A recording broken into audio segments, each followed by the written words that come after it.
Whether you are looking to enjoy the summer months ahead by playing a game of kickball or football in the backyard with your kids, or perhaps you have a fun hiking vacation planned, no matter what you want to do, I'm sure you want to be active in the summer months ahead. If you've got some back pain, neck pain that you're dealing with, that might be easier said than done. So lucky for us, Dr. Doug Stithem is back on the show. He is with the Disc Centers of America here in Chattanooga. Good to see you. It's good to see you. Your focus totally and completely is what your name says, and that is the discs that are in your spine. That is right. When they are not working properly though, however, the pain you can feel not just in your spine but other parts of your body too? That's true. That's true. There are signs and symptoms the body can give you that can lead back to there. But anatomy wise, we have to look at what is a disc. You know, a lot of times people have heard that term, I've slipped a disc, or I've injured a disc, or I've had a bulging disc. Those are popular terms that we use. In the spine, you know, there's 24 bones, you know, all stacked up on top of each other. Right. And the disc actually sits in between each set of bones. A lot of people think that's for shock absorption. Actually, what we found is it's more of a spacer, and it helps the nervous system. It's good for movement. It allows the bones to move so that we can do the things that we want to do. Right. But at the end of the day, it's spacing those bones out because the spinal cord is deep within that spine, and at the level of those discs, you see the nerves come off, and those nerve roots, there's a little chunky part of it, it's called a nerve root, and there's so much information that's how your brain talks to your body, right, and vice versa. Right. So there's a conversation that takes place there, and if anything affects that area, right, there's so much nociception there or pain, because it doesn't want anything affecting that system. Until you've walked this walk, any type of medical walk, the phrase you even just said about how your brain talks to your nerve. Yeah. I have a situation in my life where that happened to one of my children. Wow. And once this situation was discovered, it was the logical way of putting it together. Until then, I would have never considered your brain talking to your nerve. Right. But it does. Yes. So in this particular case, with your discs, you've mentioned a few things: slipped disc, bulging disc. What was the other one? A herniated disc. Herniated disc. Okay, so do each of those disabilities, if you will, issues, they affect the pain in your body a different way? Does a slipped disc feel different than a bulging disc? Yes. Early on, unless it's like a major car accident or there's just a obvious trauma, there can be, I feel like kids don't ever have disc problems. Do you notice that? Yeah. So that's because they have recess twice a day and they go out and play and they move.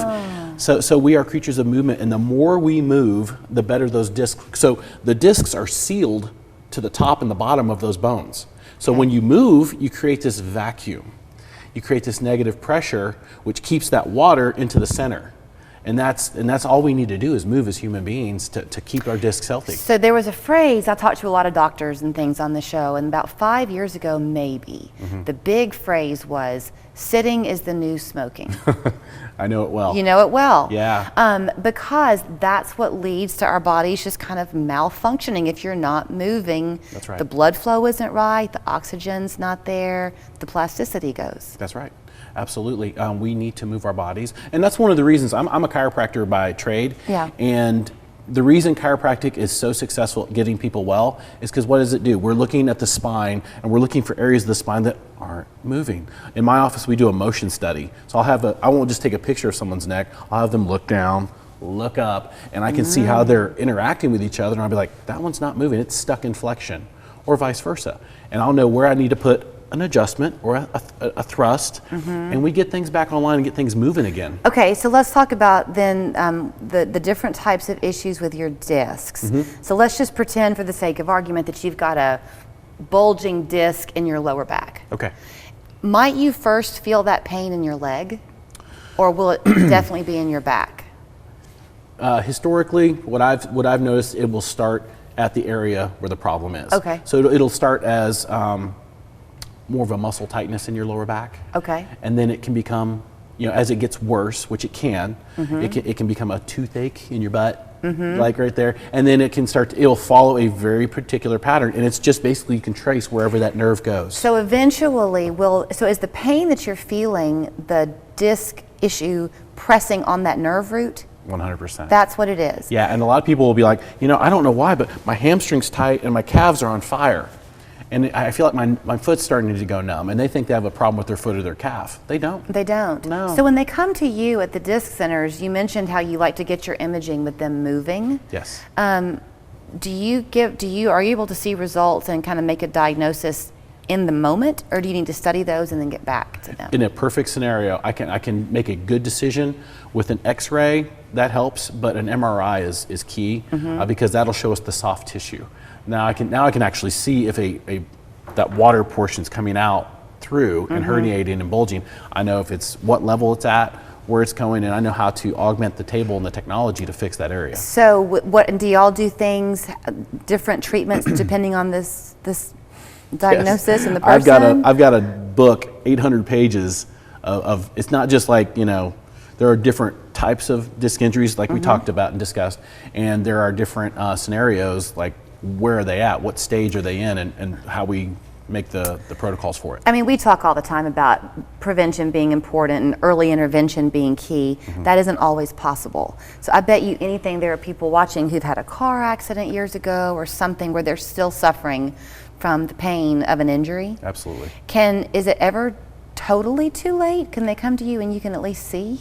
That is a tough conversation to have with someone, but there is a limitation to our bodies and the matter that it's made out of. And yeah, sometimes I say, it might be better to have a disc replacement in there or to have surgery. Right. And I never like having that conversation because I do believe in the body's ability to heal. I mentioned at the beginning of introducing you this active lifestyle that I hope we're all going to have, which it turns out is a good thing based on what you just said. Yeah. But are there some things that we should know to be careful of? Like if you're a runner or a tennis player, stretching is important first? Warming up your body, getting blood flowing. Would be a good thing always before activity. And then notice college athletes, they ice their bodies even just after practice. If you're going for a run, it wouldn't be a bad idea to ice your back. Okay. I put a little ice pack behind there for 20 minutes. I don't know if this is your world or not. Collagen is all the thing now. Oh yeah. Is that beneficial? Oh, collagen's great. Your body's made out of collagen, all the connective tissue.